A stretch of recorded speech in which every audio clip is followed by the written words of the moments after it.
বাবুবাবু তো এখন কোমায়। ওনার অবস্থা দেখে তো মনে হচ্ছে না উনি বয়ান দিতে পারবেন। আপনাদের মধ্যে কেউ একজন আমাকে ঘটনাটা বিস্তারিতভাবে বলুন। না, আমি ছিলাম ওখানে, আমি আপনাকে খুলে বলছি। স্যার, কাব্যকে ওর ক্লায়েন্টের হাজবেন্ড কিডন্যাপ করে। তারপর আমরা ওকে বাঁচাতে যাই, অনেক কাঠখড় পোড়ানোর পর আমরা ওকে বাঁচাই, কিন্তু হঠাৎ করে সেই সময় ঘটক দিদিকে, মানে আমাদের কাব্যর ওয়াইফ দিতিকে কেউ ছুরি মারে। কাব্য দিদিকে বাঁচাতে যায় আর সেই সময় ছুরিটা গিয়ে কাব্যর বুকে এসে লাগে।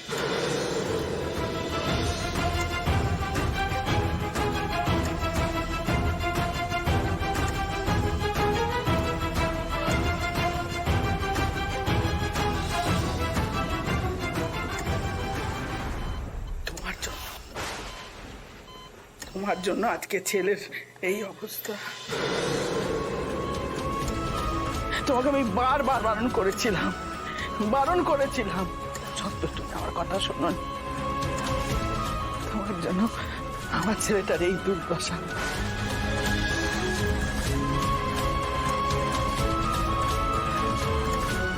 আমার ছেলেটাকে নিয়ে ছেড়ে খেলা করতে বারণ করেছিলাম তো, তোমাকে বাঁচাতে গিয়ে আমার কাপড়ের এই অবস্থা। বাবা বাবা এরকম করুন, এটা হাসপাতাল, এটা এরকম করা উচিত না।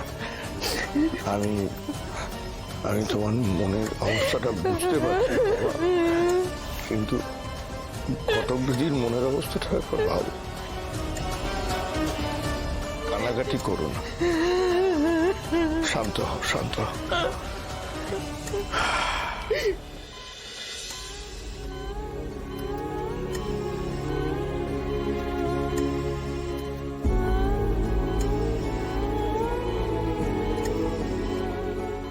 উমা উমা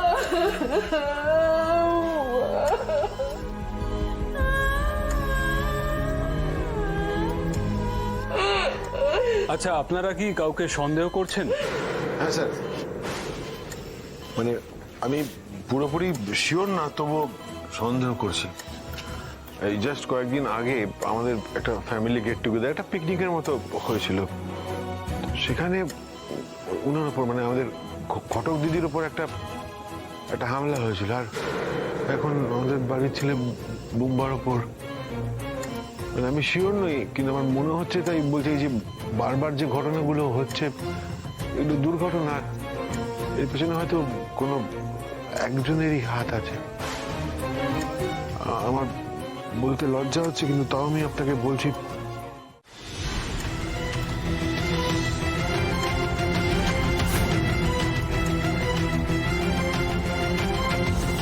শন জেল থেকে পালানোর পর থেকে কিন্তু বারবার ঘটনাগুলো ঘটছে। আমি জানি না এর সাথে কোনো যোগাযোগ আছে কিনা। আপনি কি নিজের ছেলেকে সন্দেহ করছেন? হ্যাঁ স্যার, করছি। অ্যাকচুয়ালি না করার মতো তো কিছু নেই। মানে আমি বাবা হয়ে স্বীকার করছি যে আমি আমার ছেলেকে মানুষ করতে পারিনি।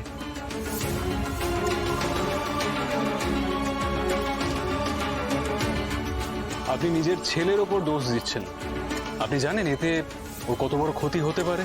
হ্যাঁ জানি স্যার, খুব ভালো করে জানি, কিন্তু আমি বলছি আমি বাবা হয়ে আমার ছেলেকে মানুষ করতে পারিনি। এটা কুলাঙ্গার তৈরি করেছে। আজ এই সবকিছুর সাথে যদি ওর যুক্ত থাকে না, এই কুকর্ম যদি আমার ছেলে স্মরণ করে থাকে, তাহলে আমি বলছি ওর চরম শাস্তি হওয়া উচিত। আপনারা ওকে খুঁজে বার করুন স্যার, শাস্তি দিন। আমি ওর অধঃপতন দেখতে পাচ্ছি না দাদা। শান্ত শান্ত।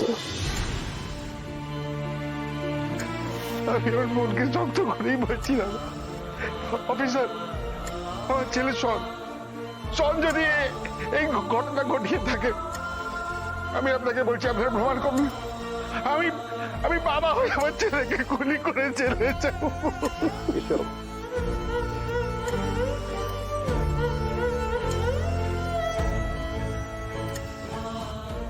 শান্ত। আইন নিজের হাতে তুলে নেবেন না মিস্টার মল্লিক। উল্টে যদি কিছু জানতে পারেন আমাদের জানাবেন, আমাদের ইনভেস্টিগেশনে সুবিধা হবে। শনকে ধরলে তো আমারও রেহাই নেই। পিকনিকের দিন হামলায় তো আমিও যুক্ত ছিলাম, সেটা তো ফাঁস করে দেবে। হে ভগবান, আমি যে কি করি। আমি বলছিলাম কি দাদা, শোন না হয় একটা অন্যায় কাজ করেছে, এটা ঠিকই সত্যি, কিন্তু তা বলে কি সব দোষটা সব সময় শনের উপর চাপানো ঠিক হবে? একজন বাবা হয়ে সে যখন নিজের ছেলের শাস্তি চায়, তার মানে জানতে হবে তার ছেলে নিশ্চয়ই গোল্লায় গেছে। শন মল্লিক আমাদের হাত থেকে পালাতে পারবে না।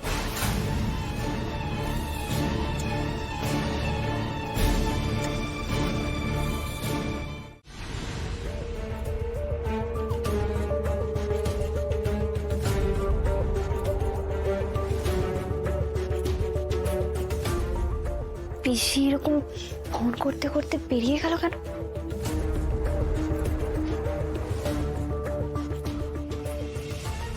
এক্সকিউজ মি, আপনাদের কাউকে একটু আসতে হবে, বিলের একটা ব্যাপার আছে তো। আসুন, আপনিই আসুন। ও আমি চলুন।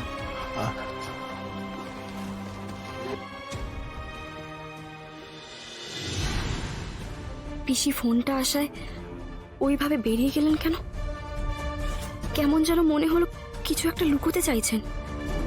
ওনার আব্বা আমার একদম ভালো ঠেকছে না। পিকনিকের দিন থেকে কেমন কেমন একটা করছেন। আমাকে তো পুকুর পাড়ে বাসন দিয়ে আসতেও বলেছিলেন, আর সেখানেই আমার উপর আক্রমণটা হলো।